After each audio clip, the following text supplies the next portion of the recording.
Hello everyone.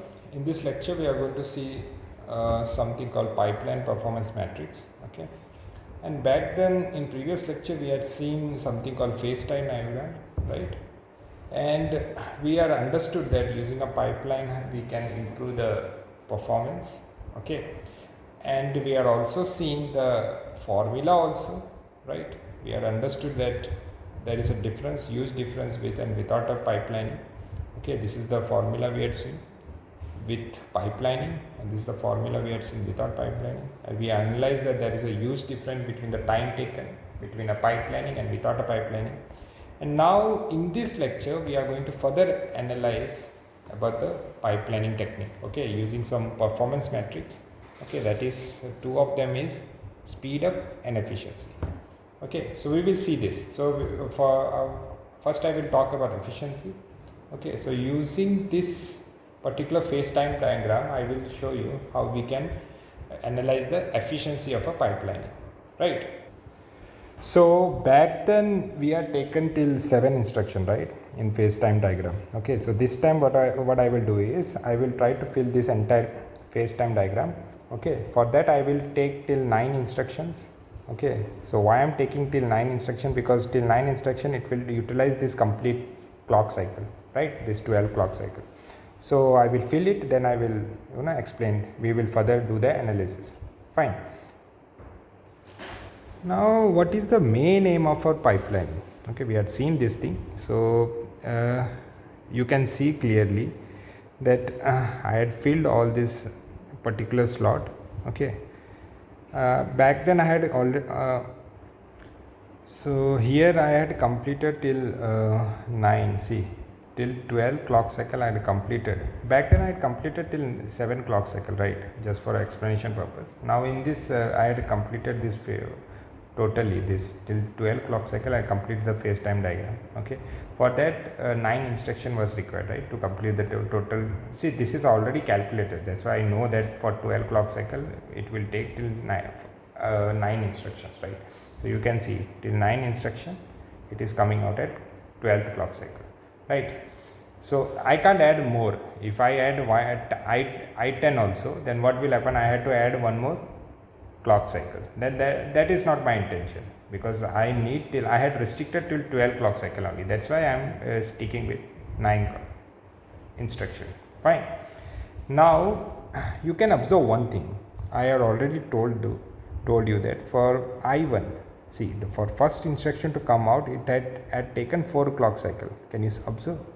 Right. So we had seen that after that each instruction is coming out, each instruction is executing for one clock cycle, right? Each instruction is taking only 1 clock cycle to execute, complete its execution, right? Now till I9 it is same. So first instruction I had taken 4 clock cycle, after that every instruction is taking only 1 clock cycle, right? Now we can understand that what is the advantage of using this, what is the main aim of this pipelining. So the advantage of pipelining is to maintain CPI. CPI means clock per instruction close to 1, that is called CPI equivalent to 1. Okay, what do you mean by that? That number of clocks required per instruction should be equal to 1. This is what I am talking about. See, what is the meaning of this CPI? Whenever I say CPI equivalent to 1, this is what I mean, that first instruction had taken 4 clock cycle, after that every instruction is taking 1 clock cycle to complete its execution. Okay, when this situation comes, then that is called CPI equivalent to 1. Okay, you got it? See, so you might be wondering, see, this is an ideal condition. Okay, I had mentioned it, this is an ideal condition, it's ideal value. It's practically it's very hard to achieve this ideal value. Okay, it may be after after certain clock, it's not easy that every clock in every instruction will come out after one clock cycle. That is an ideal condition. Okay, this is just like a benchmark. Okay, if you are able to design such pipelining, then it is the one of the best in the world. But the thing is, due to some other problems, we will see that part. Okay, due to some other hazards or problems, it is not possible to achieve CPI equal to 1. Okay, this kind of performance is not able to achieve. Okay, that we will see, but this is our ideal condition, right? So you might be thinking, then what is the meaning if I write CPI equivalent to 2? Then what does it mean? That means the first instruction has taken, okay, in this example only, what is the meaning of it? That first instruction I had taken 1 clock cycle. Okay, first instruction I had taken 4 clock cycles, sorry. Then after that remaining clock cycle, remaining instruction, okay, will take 2 clock cycle to complete its execution. That is the meaning of CPI equal to 2. Okay, if I mention CPI equal to 3, that means, see, I am taking here 4 clock cycle. You might be thinking this 4 is not fixed, because our first instruction will go through, see, this 4 is not fixed because our first instruction is going through 4 phases, right, 4 stages, and each stage is taking 1 clock cycle. That's why it is coming 4, right? If it is 5 stages, then it will take 5 clock cycle at the beginning.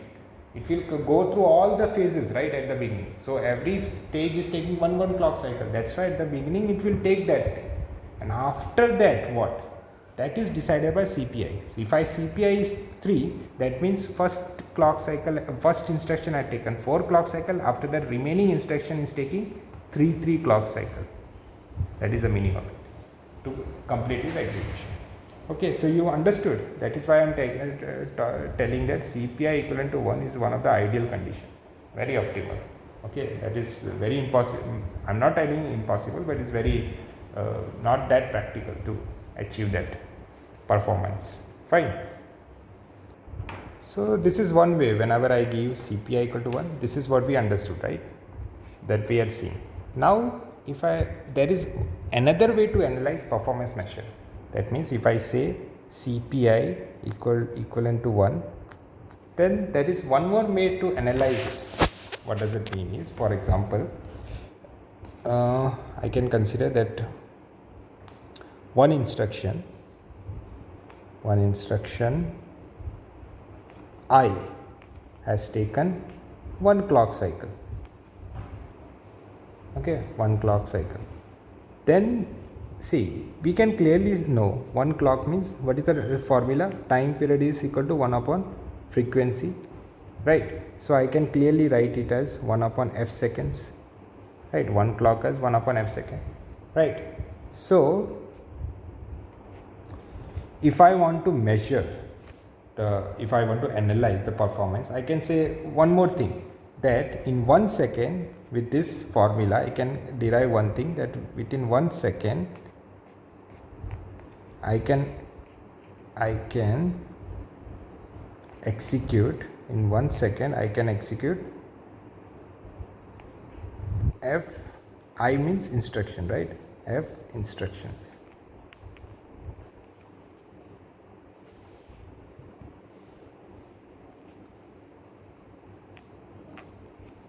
Right, this is what I can analyze it.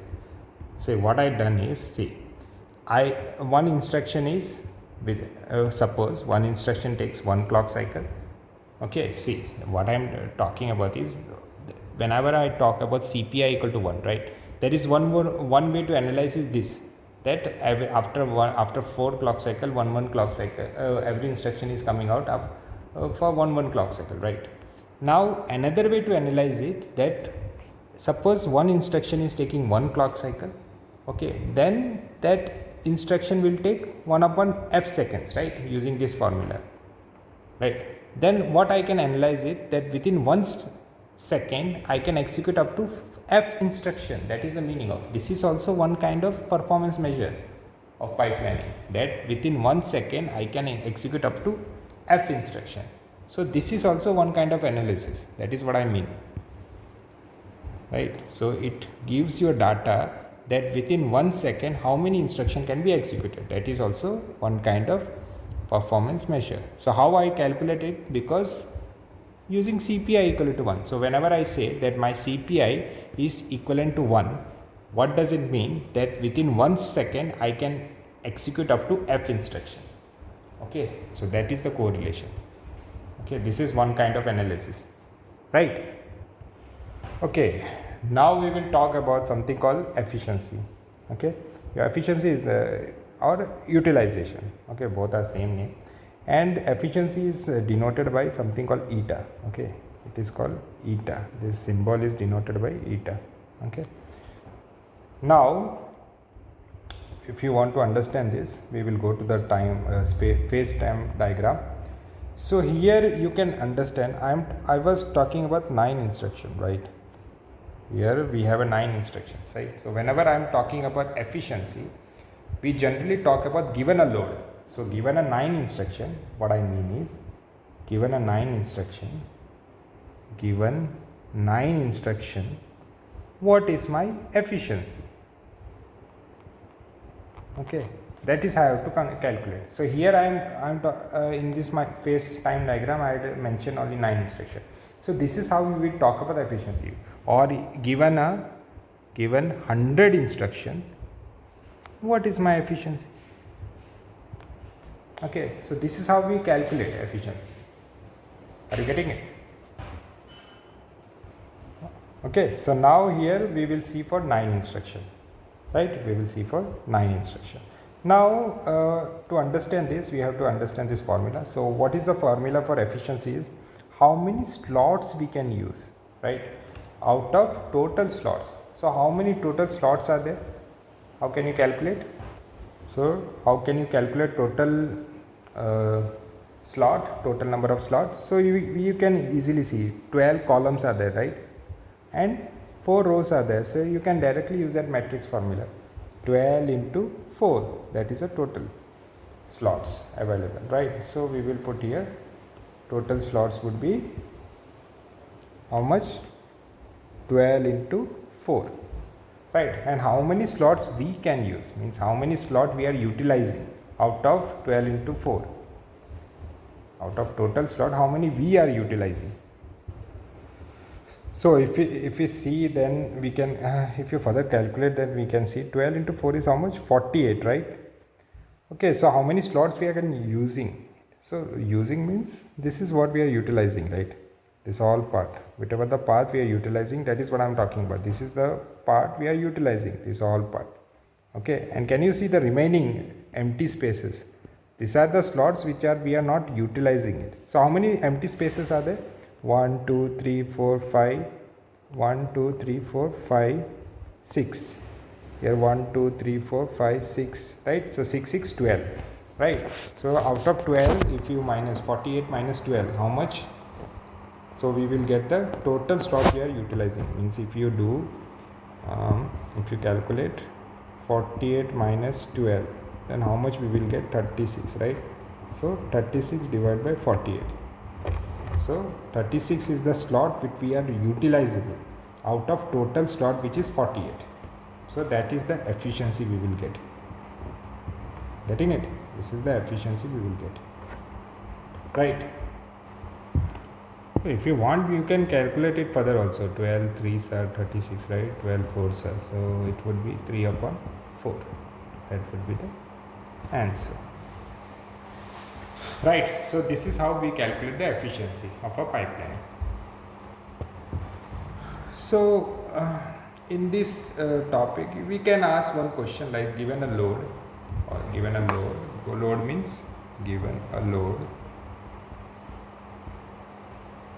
See, load means instruction, how many number of instructions. So given a load means given 9 instruction, or given a 10 instruction, or given a 100 instruction, what would be the efficiency? Okay, I might ask, what would be the efficiency? So how you will calculate? Okay, you will draw this phase time diagram. Okay, anyway, for 100 instructions not possible, so I will make that reliable question. So for example, for 9 instruction, this is the phase time diagram, right? Then you can easily, right?